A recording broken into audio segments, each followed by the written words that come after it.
Light the fire, chill the wine, turn the lights down low. All I want for Christmas. Ja sa volám Gregor Starinský, som doktorandom na Strojníckej fakulte Slovenskej technickej univerzity a podielal som sa vlastne na výzdobe tejto električky. Moje meno je Peter Onderčo a tiež som doktorantom na Strojníckej fakulte Slovenskej technickej univerzity v odbore metrológia už v podstate teraz druhý rok.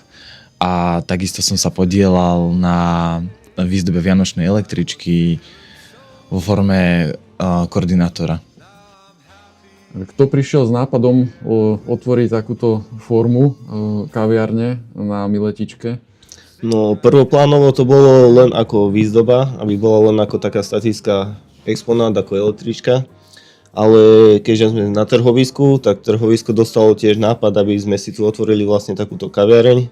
Máme otvorený každý adventný víkend, vlastne v piatok od 12. do 16. a cez sobotu, nedeľu od 8. do 16. A už to tu vlastne funguje nejaký týždeň, dá sa povedať. Že ako ľudia reagujú na to, keď sem prídu na kavičku, keďže to funguje ako kaviareň?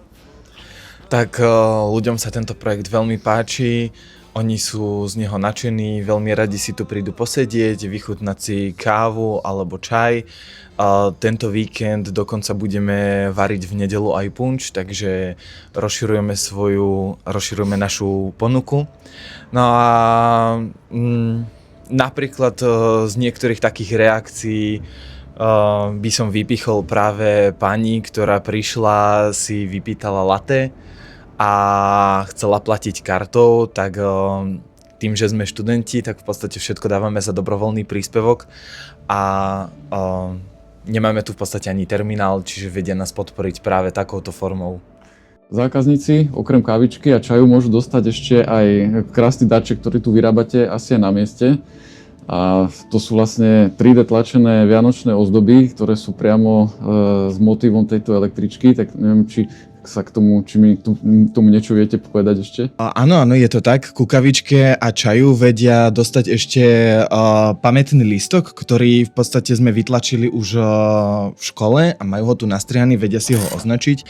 A ďalej ešte tlačíme, a to priamo tu v električke, ozdoby s motivom tejto električky, čiže je v podstate na tej ozdobe električka s číslom 7105, čo je vlastne evidenčné číslo tejto električky.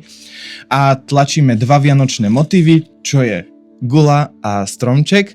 A ešte tu máme kačicu s takým istým motívom, čo v podstate symbolizuje to, ako sa toto vozidlo nazývalo, čiže je to ČKD Tatra K2S. K z dôvodu, že bola v podstate klubová a z toho v podstate vzýšla tá prezývka, že kačica. To sú vlastne partneri tohto vášho projektu. Spomínali ste, že trhovisko Miletička vlastne sa angažovalo do tohto projektu. Tak trhovisko Miletičové je určite ten najväčší partner, ktorého na tomto projekte máme, nakoľko nám teda poskytol vozidlo a bolo celé trhovisko veľmi napomocné aj pri zdobení. Chceli by sme sa poďakovať aj pánovi Udržbarovi Vojtovi, ktorý tu nás strávil tiež veľa času a pomáhal nám, čo sa konštrukcie týka. Loklub na Ventúrskej, to je tiež jeden z našich partnerov, ktorý ponúkol 10% zľavu v reštauráciách v rámci celého decembra pre návštevníkov našej kaviarne. A za mediálnu podporu by sme chceli poďakovať veteránom EÚ.